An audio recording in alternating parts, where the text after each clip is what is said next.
terima kasih Anda masih bersama kami. Disclaimer dulu pemirsa ya, sebenarnya saya sudah mengundang beberapa partai dari beragam warna ya. Cuman memang mereka-mereka inilah yang bersedia, jadi bukan memihak satu partai sampai PSI ada 2 narasumber dan PDI Perjuangan hanya 1. Tapi memang kebetulan waktu dan tempat mereka-mereka inilah yang available begitu ya. Oke, tadi sudah banyak diceritakan oleh Andre bagaimana mekanisme PDI Perjuangan begitu yang bahkan sudah ada ISO ternyata ya. Yang cenderung menghindari konflik antar internal partai begitu ya atau bagaimana? Meminimalisir konflik di daerah eksekutif dan legislatif. Supaya jangan terlalu kacau ini pemerintahan dengan konflik. Orang lupa tentang ekonomi, urus rakyat, orang lupa tentang masyarakat di bawah. Cuma baku ambil di atas terus, nggak ada guna. Di satu sisi tadi Pak Taufik bilang kurang tercipta keseimbangan begitu ya, yang dilihat di Dewan Kota Manado. Bagaimana? Ya, saya makasih sekali Bro Andre ikut memberikan tanggapan yang menarik. Jadi memang ini bagi saya sih bukan soal partai besar atau kecil. Bukan soal sudah dewasa atau tidak dan juga bukan partai yang bersertifikasi atau tidak gitu. Tapi pada prakteknya juga justru PSI sebagai partai politik yang baru lahir di pemilu 2019 kemarin yang kita lihat sampai dengan 2024 nanti belum ada catatan sejarah anggota DPR-nya yang kemudian ditangkap KPK kan gitu. Tapi partai-partai yang katanya besar itu justru di parlemen dan juga justru di eksekutif banyak yang ditangkap KPK gitu. Jadi ini bukan soal sertifikasi tapi soal praktek kaderisasi yang saya kira juga penting dievaluasi. Walaupun kami sangat mengakui PDI adalah partai yang luar biasa dalam proses manajemen, kaderisasi, itu dari atas sampai bawah luar biasa gitu. Bahkan minta maaf kadang-kadang offside juga, ketua lingkungan yang tidak boleh jadi pengurus ranting jadi pengurus ranting. Itu kami udah ingatin itu waktu jadi anggota Bawaslu. Ya jadi maksud saya gini, dalam konteks Manado keseimbangan bukan cuma soal konflik, tapi keseimbangan ini adalah soal asas keadilan. Tidak semua dong kebijakan pemerintah kita itu dinilai atau dianggap sebagai sesuatu yang perlu diapresiasi. Ada juga hal yang barangkali perlu mendapat catatan khusus, walaupun tidak kemudian menghindari atau mengurangi substansi dari kebijakan itu.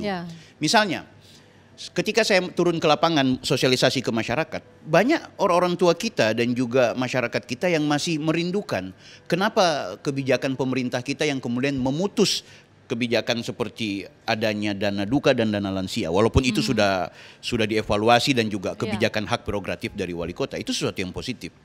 Nah itu juga kan karena ketidakseimbangan anggota DPR gitu. Ketika anggota DPR-nya didominasi oleh partainya Pak Wali Kota dan teman-teman, ya maka ketika kebijakan itu harus dilakukan. Walaupun sebenarnya bagian dari cara dan strategi untuk membangun Kota Manado juga, itu harus kita akui.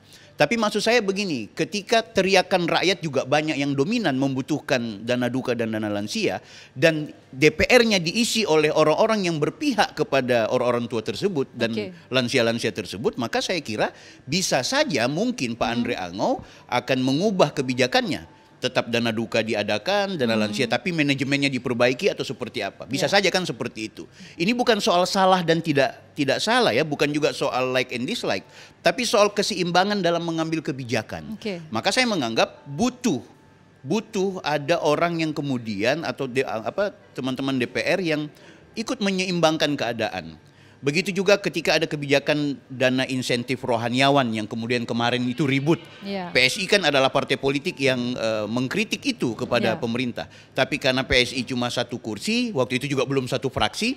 Jadi sekali lagi bukan soal kebijakan wali kota itu benar atau salah, bukan. Tapi ada hal yang barangkali perlu dipertimbangkan. Nah pertimbangan itu perlu dinamika.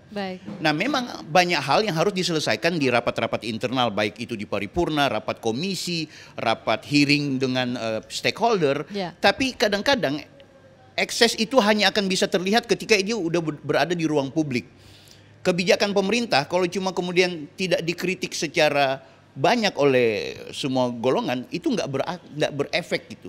maka kadang-kadang butuh suara di luar. Saya pikir itu sih sebenarnya yang menjadi pokok dari kenapa kemudian kita harus menyeimbangkan demokrasi kita ini. Kita sudah sampai membahas program Pak Wali Kota ya. Di sini kita maksud saya, apa yang saya sampaikan ini adalah evaluasi yang membuat mendorong saya secara pribadi, aku harus masuk di DPR ini, gitu maksud saya. Sebelum ke tanggapan Lois, ini saya lupa perkenalkan diri.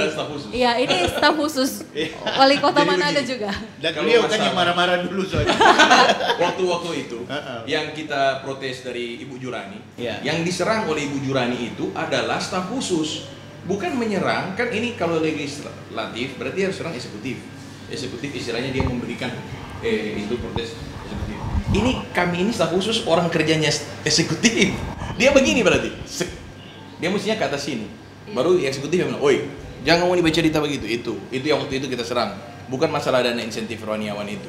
Nah, dana insentif buat lansia, rohaniawan, dan dana duka.